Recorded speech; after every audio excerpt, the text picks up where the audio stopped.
BA सेथि सेमिस्टारनि थाखाय गबिन्द बसुमतारी कलेजाव मुं थिसननाया सोलिगासिनो दं। सेथि जौसे फरायसाफोरनि थाखाय स्पेशियेल अफार आरो गुबुन गुबुन रोखोमनि बेसेन नाङै क्लासनि सुबिदा होनानै मुं थिसननाय हाबाफारिया गबिन्द बसुमतारी कलेजाव सोलिगासिनो दं। फरायसाफोरा गावनि गोसोबायदि साबजेक्टफोरखौ सायख'नानै लानो हागोन।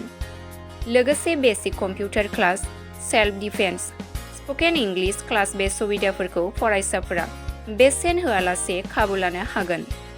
लोगोसे बे फरायसालिमायाव गासैबो फरायसाफोरनि थाखाय फ्रि बास सार्भिस होनाय जादों।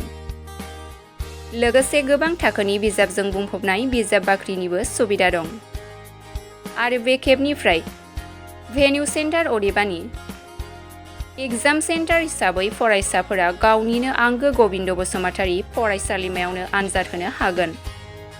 बेनिखायनो गासैबो जौसिन फरायसालिनिफ्राय उथ्रिसारनाय फरायसाफोरखौ गबिन्द बसुमतारी फरायसालिमायाव बाङाइ बेसेनावनो एडमिशन लानानै गोबां सुबिदाफोरनि खाबु लानो खावलायदों फरायसालिमानि बिबुंगोरा धनन्जय नार्जारी बिथाङा।